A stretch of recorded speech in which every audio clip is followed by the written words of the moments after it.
आपले विशेष प्रतिनिधी मयांक भागवत आपल्यासोबत थेट आहेत। मयांक, काय सांगाल? आपण संपूर्ण राज्यभरातल्या काही ठिकाणाची आपण प्रतिक्रिया जाणून घेतल्यात, सध्याची स्थिती जाणून घेतली, एकूणच काय सांगाल, काय विश्लेषण द्याल? मतमोजणीला सुरुवात झाली।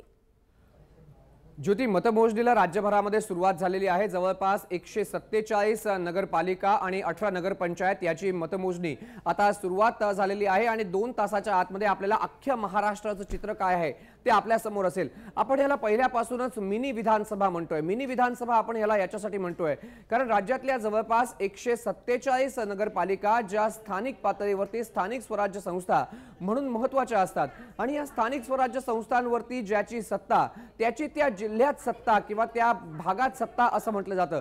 त्यामुळे आपण जर आता पाहिलं तर दिग्गजांची प्रतिष्ठा यामध्ये याच्यासाठी पणाला लागली आहे कारण मुख्यमंत्री देवेंद्र फडणवीस यांनी जर या नगरपालिकांमध्ये आपला करिश्मा दाखवला तर महाराष्ट्रामध्ये मुख्यमंत्री म्हणून देवेंद्र फडणवीस यांचं स्थान पक्क होतं आणि दिल्ली दरबारी त्यांचं राजकीय वजन वाढतं कारण जेवढ्या नगरपालिका त्यांच्या भाजपच्याकडे असतील तेवढं राजकीय वजन वाढेल।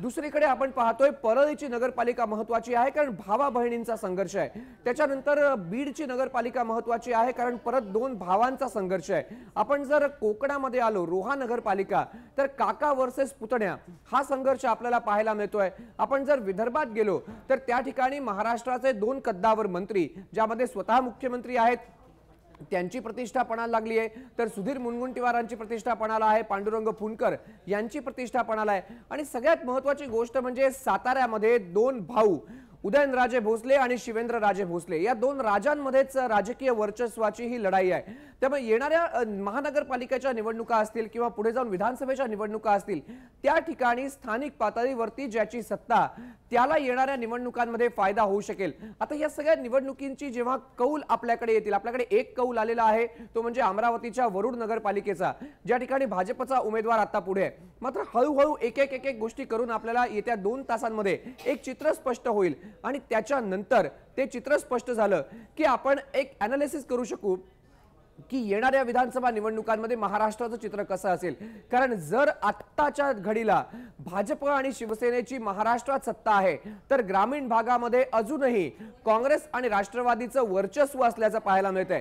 त्यामुळे सत्ताधारी सरशी करतात का किंवा काँग्रेस आणि राष्ट्रवादी जी वेगळी लढतीये ती आपला गड राखण्यामध्ये या ठिकाणी आपण पाहतो गड राखू शकते हा एक सगळ्यात महत्त्वाचा प्रश्न आहे। जर गड काँग्रेस आणि राष्ट्रवादी राखू शकले नाहीत तर ग्रामीण भारतावरती किंवा ग्रामीण महाराष्ट्रावरती जी सत्ता होती, जी निर्विवाद सत्ता काँग्रेस आणि राष्ट्रवादीची होती ती संपल्यात जमा होईल आणि हा एक काँग्रेस आणि राष्ट्रवादीसाठी खतरे की घंटी आहे। त्यामुळे आपल्याला पाहायला लागेल 2 तासामध्ये चित्र स्पष्ट होईल की काय होणार, विरोधक शह देणार का सत्ताधारी सरशी करणार।